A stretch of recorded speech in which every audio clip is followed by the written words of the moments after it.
Good morning, Hacksters! It's Saturday morning here in chilly San Francisco, and I've got a huge sweater on. But we're going to talk about pocket operators. I'm so excited. I was messing around with these yesterday, trying to put together a little jam so that I can show you what they actually do. These are some adorable little synthesizers. Look at them! They're so small, and my camera is not responding. That's great. But yeah, so they're some really adorable little tiny pocket-size, pocket calculator style synthesizers, and they're beloved by many. And one of the really cool things about them is that they look very their hardware is right there on the surface. They don't come with any kind of enclosure, so you've got these exposed little buttons, little pots, nothing special added on top. An interesting thing here is this LCD. So each one of them has its own theme, and it has a little LCD design based around that. So this one is an arcade themed one. Very cool. And then we have, like, for example, a sub version, which is a bass synthesizer. That sounds like this. Oh, come on, do your thing. Good stuff. Oh, I was writing. That's no good. Um, so they have like a write mode where you can set patterns up and stuff. I made this little pattern earlier. Uh, and it might have been a tweak on an earlier a preloaded pattern. I'm not sure. It's been a long time since I actually got these. And I got them from my friend Doc Pop, who is awesome, a really cool hardware hacker. And so I don't actually know if everything on there was original anyway. So who even knows?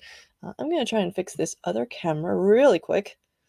Um, mm, because I want you to be able to see these things close up. How about that? Yes! Beautiful! Great power. Okay, cool. And then we have this rhythm one, which is obviously sort of a little drum machine. This is the one I'm sort of most excited about because I can do all the other things on other instruments pretty well. But this one makes doing drum beats really, really easy, like backing beats. And then this one is a melody one called the Factory. And check this out. The rhythm one looks like a sewing machine. So cute. And then this one looks like a submarine, of course. And then they've each got their own little wire stands as well. But check this out. You can see the programming headers right there at the top. And they've got this snap-off PCB hanger attachment. You can connect them together with little TRS, I think, cables. And they take two AA batteries. Now notice that there's no real like logic components exposed here. These batteries sit flush against the back in these little wire containers. And everything is actually contained underneath the LCD here, with a little foam, uh, surrounding thingamajig to protect it. And we'll take a look in a second at a site where someone's actually broken one of these down and exposed what's underneath, because I've always been curious about that. And then, yeah, here's the factory one. Did I record anything with this? No. But it sounds really cool. And it's got a bunch of different voices, but these are the ones that I chose for jamming out on today. Oh no! I didn't know. I guess it makes sense. These are very closed source, so it's not open source hardware. It makes me sad. But guess what? We're gonna take a look at some, an article where someone hacks one of them apart that might be able to help you, and then one where someone's building a sort of DIY open source version of this. Yeah, as you say, the microcontroller is under the LCD. It's very exciting. It's an EFM32, an ARM Cortex M0, I think. We're going to take a look at that in just a second. So let's take a look at the website. So this is Teenage Engineering's entire website. They make all kinds of stuff, including extremely luxury radios.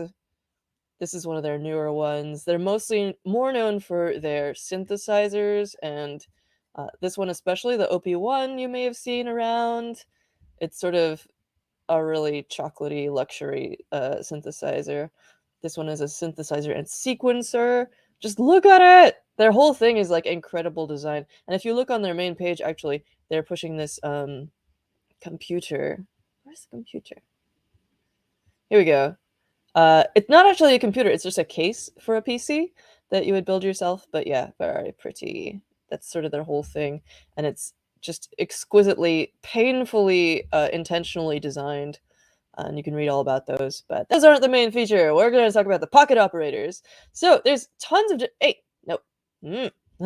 There's tons of different ones, and they're constantly coming out with new ones. So they did one that's like a collaboration with Rick and Morty. That's a sampler. I think you could even like reload the samples on that one. I really want.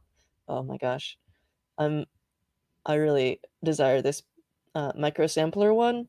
It sounds nice. Um, but these are the guides. This is what the guides look like. You can check out all the different ones. This is a very small sampling. We've got this metal series that are gorgeous. This office one, I don't know what that does. They've got different special little cases around there. Here's the arcade one on there. There's just a bajillion of them. Ooh, what is that office one? Noise, percussion, drum machine, and sequencer, etc., etc., etc. Robot one, love it. Tonic. The KO is that micro sampler that I was talking about. $99.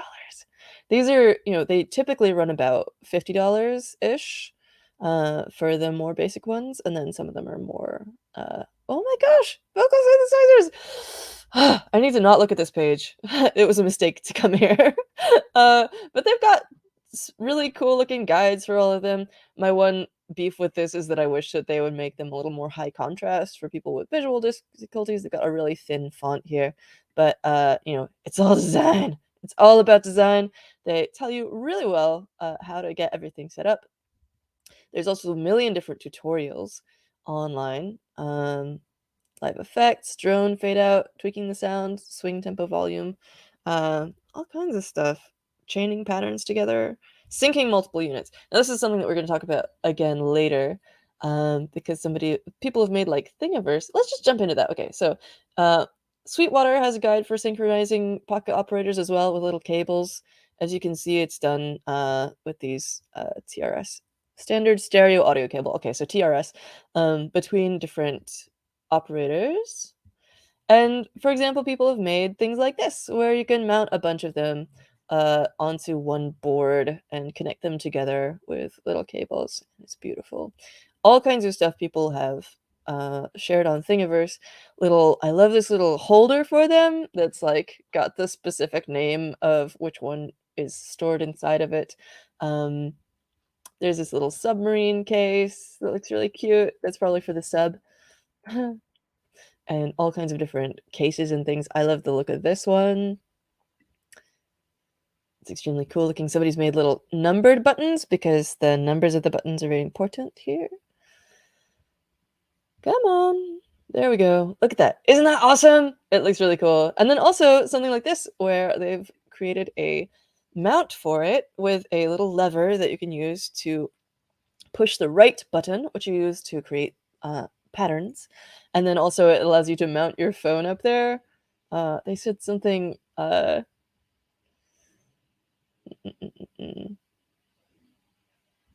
integrated phone holder attachment arm points your phone right at the pocket operator and keeps it there so you can rock it on while also capturing the ear soup on video.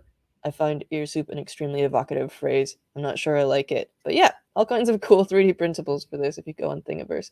So, anyway, as Alyssa said, it's hard to fix these things, and they're not very open source. So, there is a cool article on Hackday about hacking the pocket operator from a couple of years ago. I guess that's 3 years ago now. And they link to this site where they really do a beautiful teardown. So we've got close-up pictures of the EFM32 chip. They show you all like the breakdown of all the different parts and their location on the board. The exact EFM32 chip, which you can look up on the Silicon Labs website. They also show you the types of crystals that are on there. I think Xtal is a really cool abbreviation, sometimes used on schematics. Exposed pads. I believe that crystals are also sometimes noted as Q on schematics, but yeah, Xtal is another cool one, or X. Pads mapping of these programming pads. Flashing interface, you can flash it with a J-Link interface. So if you want to like put your own firmware on it or something, you could do that. They talked about the MCU. The EFM32 is clocked by an external 48 megahertz crystal, etc., etc., and its behaviors, and then about the internal flash memory they have on there.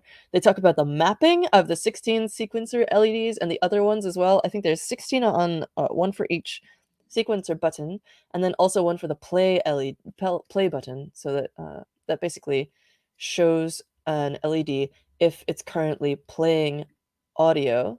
Let's take a look at that. So, for example, this one.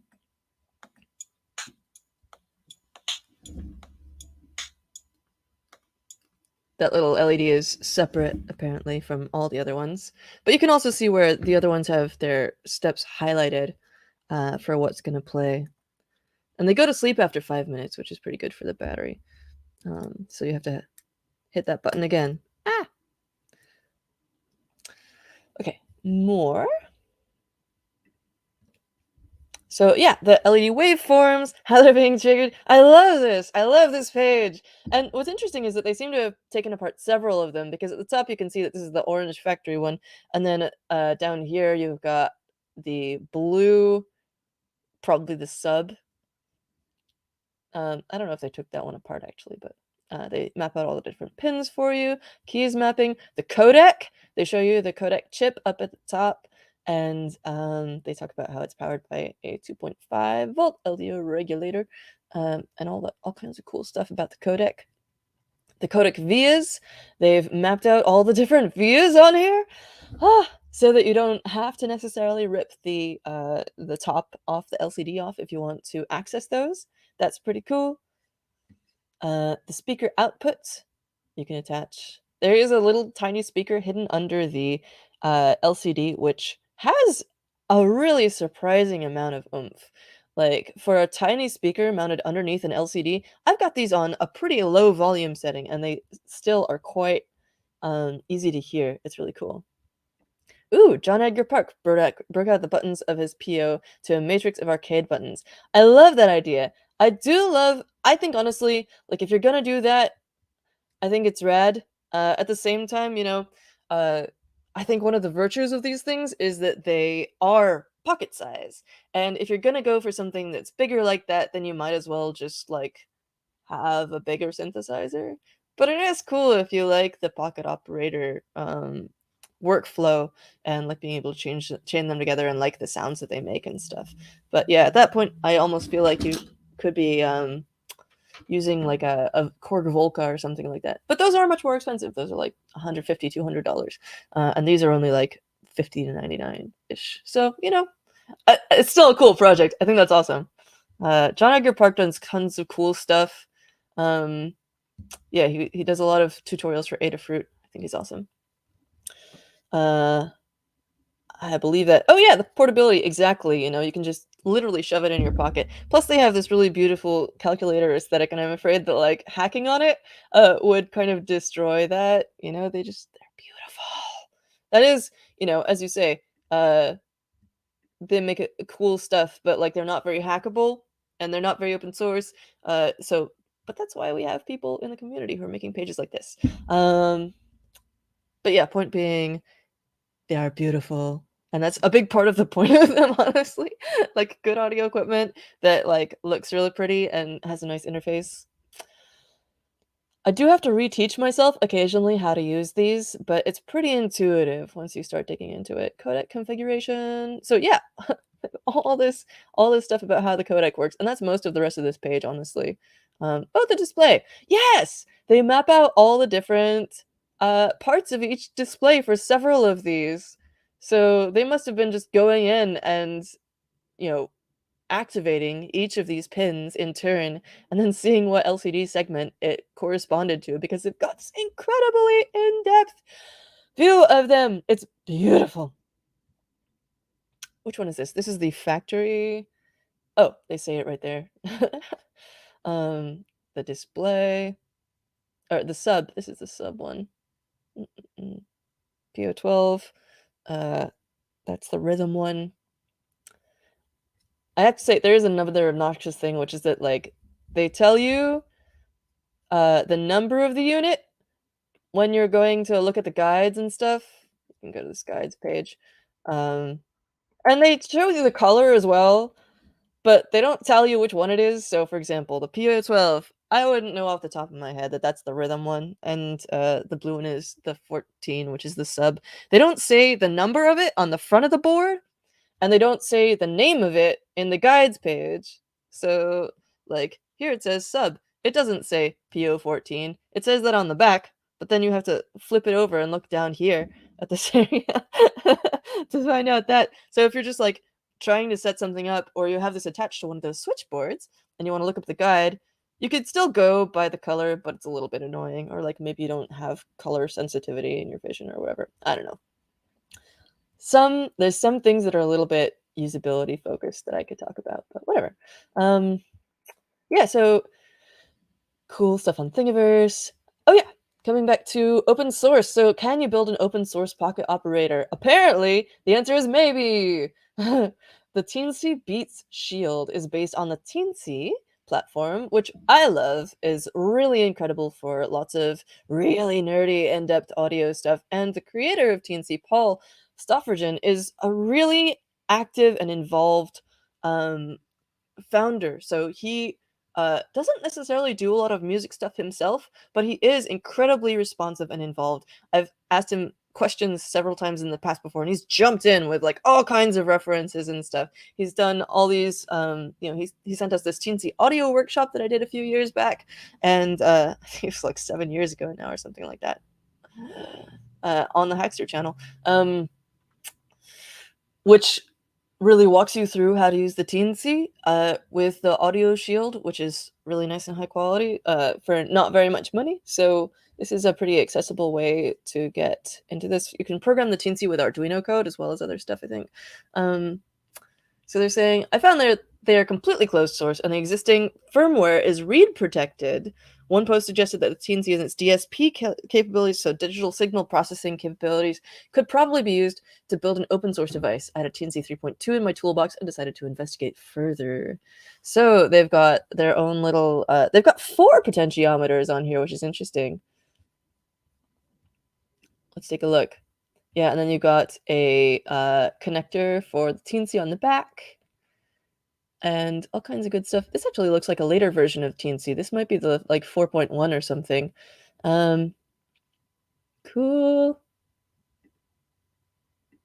Because the 4.1 has this SD card, micro SD card slot, and is longer than the previous versions. The 3.2 is pretty stubby and looks more like this kind of a shape, honestly.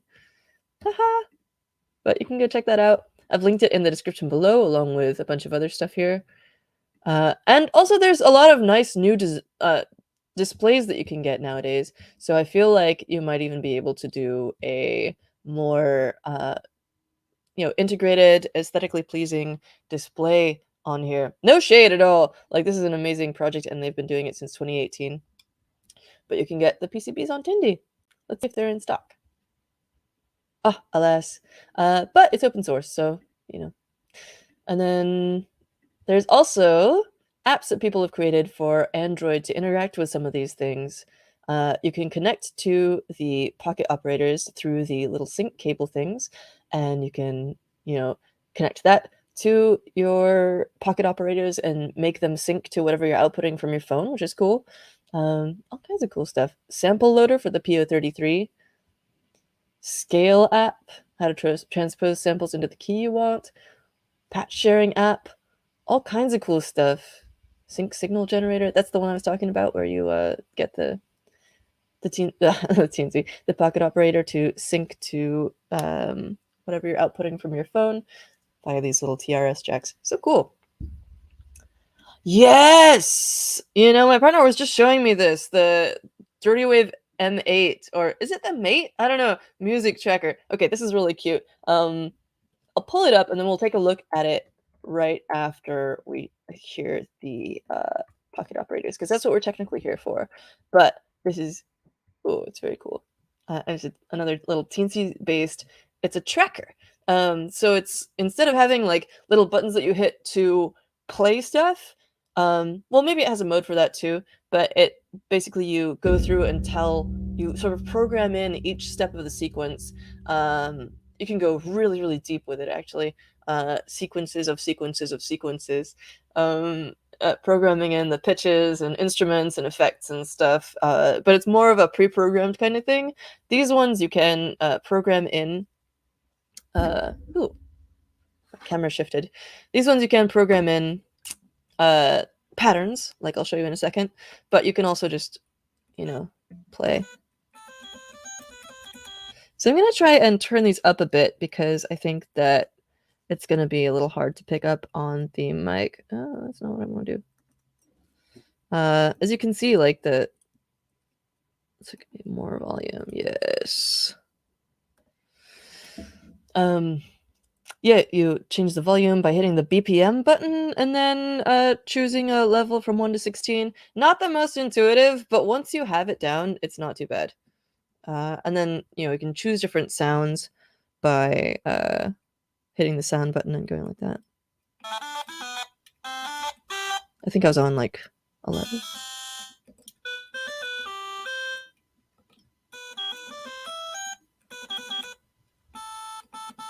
Cool. Let's turn that up a bit.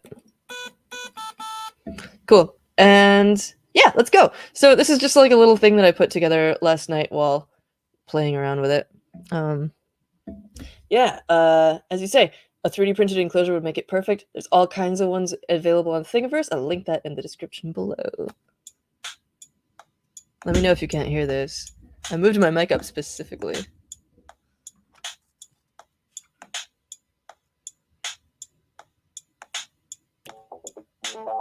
Oh no! It changed the BPM on me. Oh, because I hit that button.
Anyway, so that's like my little vaguely Imperial March based jam, and whoop, you can change those around a bit. If you hit the right button, you see this little record thingy comes up, and then you can activate and deactivate steps and stuff and choose different voices to put in there.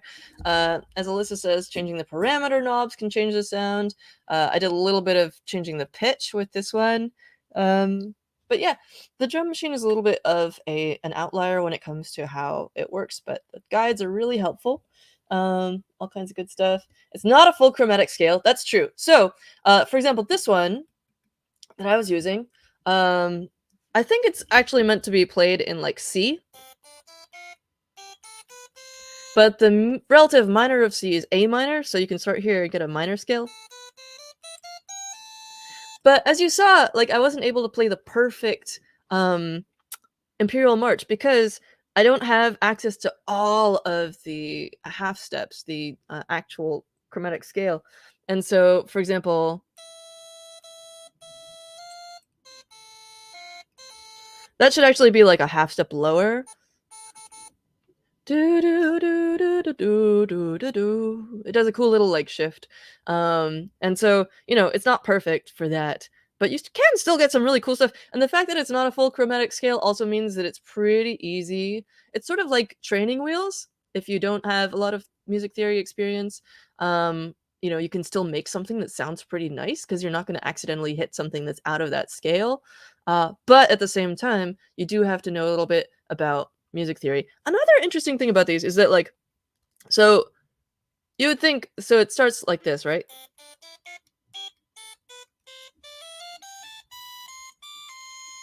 And so you're going up from the bottom, and you would think that maybe it would be numbered like 1, 2, 3, 4, 5, 6, 7, 8, 9, 10, etc., right? But it's not. It's numbered the opposite way.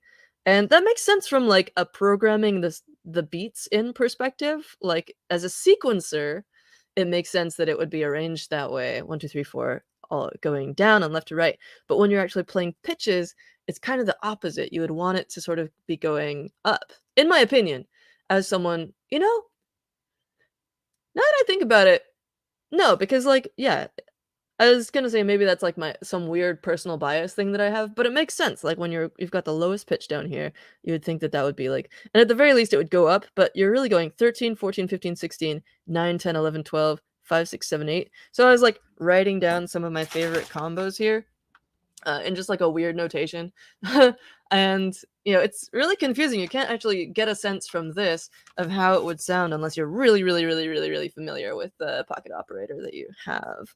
And so I think that that's another little design thing. They are incredibly beautifully designed. They're not perfect from a usability standpoint, obviously, but I do think that they have a lot to offer. There's other stuff that I didn't even get into here, like style keys with different effects and stuff.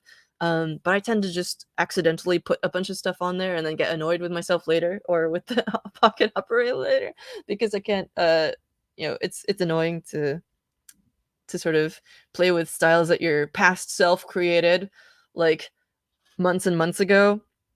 Like I mentioned, you can store patterns as well. So I think there's one on here. So like if I go to pattern one, oh no, maybe that's empty. Was it in here? Yeah, we're on pattern 2 right now, so you can see that I'm hitting the pattern button and it's blinking. And hit pattern 1 and see what happens. Ah. I think that sounded different when I had a different voice enabled or something. But anyway. Okay, so that's pocket operators. And now, oh, thank you, Tariq. I am well. I hope that you're doing well as well. Thanks for joining me on this Saturday morning. It's Saturday morning in SF anyway. Okay, so now we're going to take a look at the M8 tracker that... Who mentioned this? Yes, Bornach. The TNC 4.0 is the brain of the Dirty Wave M8 music tracker, or mate, possibly. And that's this thing. So, as I mentioned, a tracker is more like, you can see that there's like numbered steps, and then there's like each step has its pitch programmed in, and I think that's velocity, so sort of corresponds to volume, but sort of not. 0F might be the instrument, indicated by I. I don't have a super in-depth knowledge of this one, but yeah. And then you put in like the lengths or something. The tempo is 148 up here. All kinds of cool stuff.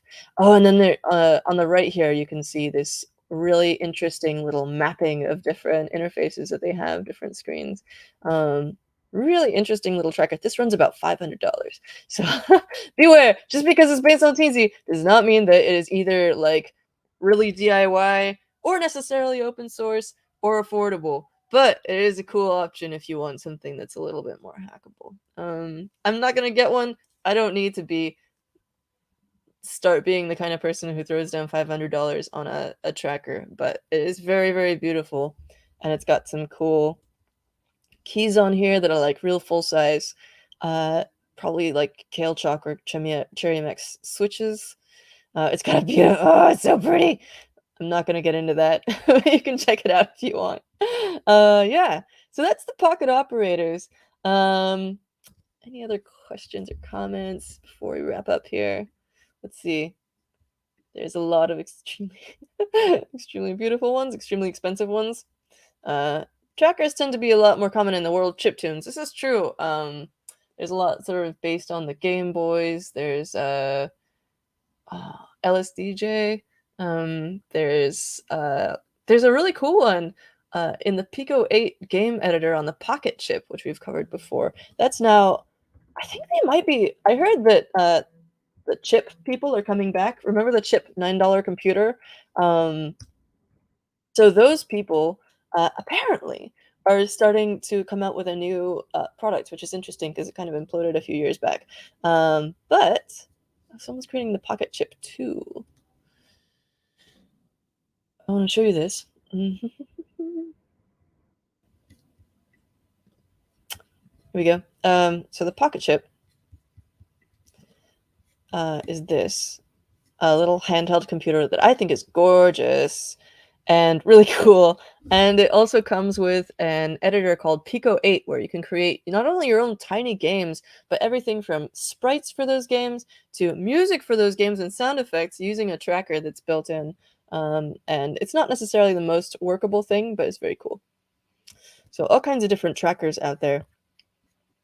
Yeah, and there's a lot of extremely capable synths that you can get for $500. Like I said, you could get multiple Korg Volcas for those that are, like, yay big, and they're, really nice and have a bunch of different ones, like drum ones, bass ones, etcetera, sampler ones. There's even, like, a little mini modular one, that you uh, instead of being a full-size modular synthesizer that takes, like, TS cables, it uses breadboard wires, like little male-male hookup wires in order to do modular synthesis, which is so cool! Also not something I need in my life right now, but very cool. Um, yeah. All right. So, pocket operators, they're awesome. I hope you've enjoyed this little view into tiny synthesizers.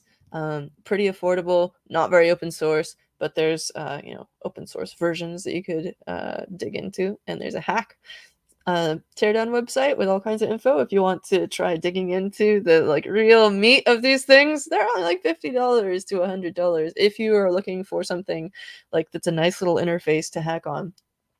Maybe you'll destroy it in the meantime. I don't know. But yeah, pocket operators. Thanks for joining. Have an awesome weekend and hack on. As